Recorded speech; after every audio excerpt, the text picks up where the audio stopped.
The Second Adventure of the Rainbow Cat. By Rose Fileman. The Rainbow Cat went on and on until at last he came to the country of the tree goblins. The tree goblins are happy people. They live in the trees like birds, though they can't fly. They are indeed very friendly with the birds, and they understand the bird language, so that they are able to send one another messages without any need of the post, which is very convenient. When winter comes, the goblins go and live in their caves underground. It is a great change after the trees, and they are always delighted when spring returns again. There are no animals in Tree Goblin Land, but the Rainbow Cat was an old friend here too, and was received as kindly as in Cloudland. The tree goblins are rather funny little creatures. They like to keep themselves to themselves, as the saying goes, and there are not even any fairies living in their country. But they are on very friendly terms with the fairy folk, and their principal occupation is making fairy clothes. These are the tiniest, finest little garments imaginable, and they are made of all sorts of pretty things. Spider thread, of course, and moonbeams, and soft as silk from silkworms, and flower petals dipped in magic wells so that they cannot fade, and thistledown, and moss velvet, and foam, and lichen. Oh, there is no end to the things that are used to make clothes for the fairies. And when they are finished, the birds carry them to the fairies and bring back orders. Sometimes, when it's a very special occasion, the fairies come to be fitted or to choose the stuffs and the styles, but not often. They are easy to fit and easy to suit, and the birds do the ordering most satisfactorily. The Rainbow Cat liked being in Tree Goblin Land very much indeed. He lived in a beautiful copper beech. When the morning sun shone through the leaves, his little house was filled with a lovely rosy light which was most pleasing and becoming. Every morning a chorus of little birds sang songs to him for his delight, and every evening they lulled him to sleep with soft lullabies. They thought him a very grand and beautiful person, and so indeed he was. When he had been in Tree Goblin Land for 2 or 3 days, the chief of the goblins came to see him one morning early. He was in great trouble. The queen of the fairies had sent an order for rose-colored shoes, dozens and dozens of pairs.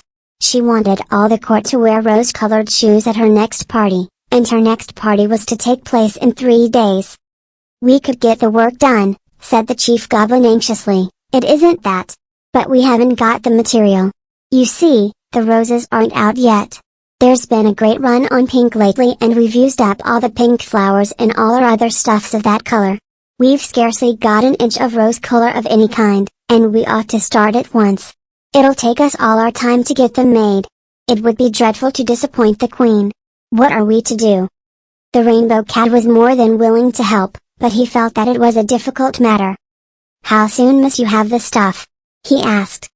"This afternoon would be the very latest," said the goblin. "I'll see what I can do," said the Rainbow Cat.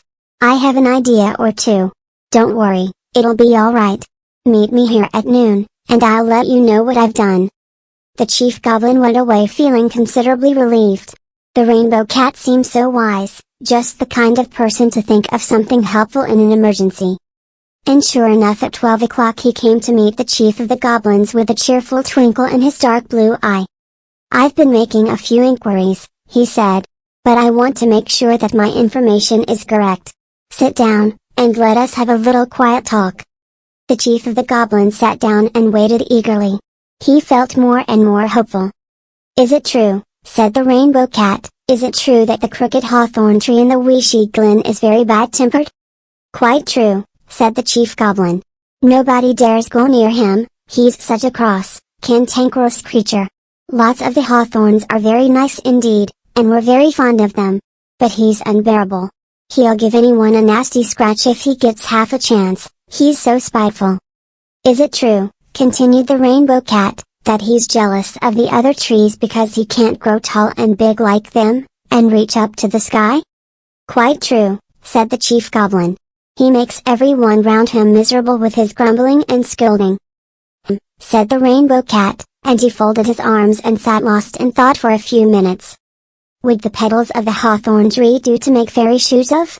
he said at last. "Beautifully," said the chief goblin. "But they're white.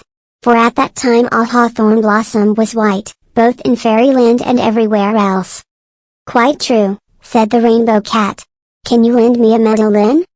"Yes, I think I can," said the goblin, and he ran off and came back very soon with a beautiful mandolin all inlaid with silver and ivory and mother of pearl. "Thank you," said the Rainbow Cat. "I think that in half an hour or so I shall be able to let you have all the rose-colored petals you want." And he hung the mandolin round his neck and set off into the forest.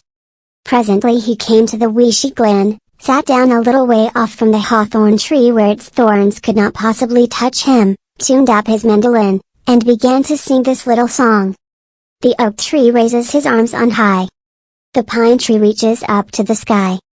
The slender birch is a lady fair. The poplar has a most elegant air. But tell, oh tell me now, who is this? Small and stunted and all amiss. Who can he be? Oh, who can he be? This squat little, odd little, strange little tree?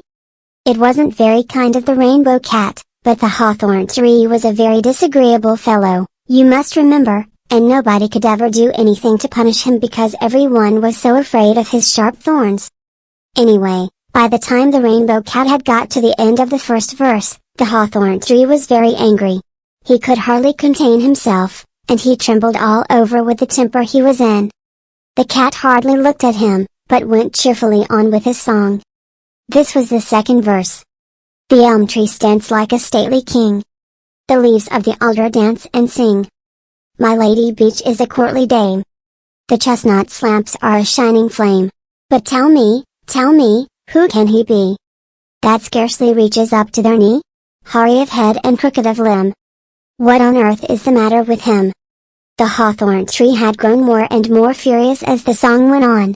The Rainbow Cat finished up with a beautiful trill when he got to the matter with him, but the hawthorn tree was in no mood to admire his fine singing. So great was his rage that he grew pinker and pinker and pinker, and he shook so violently that all his petals were shaken down. They fell all round him like a shower of rosy rain.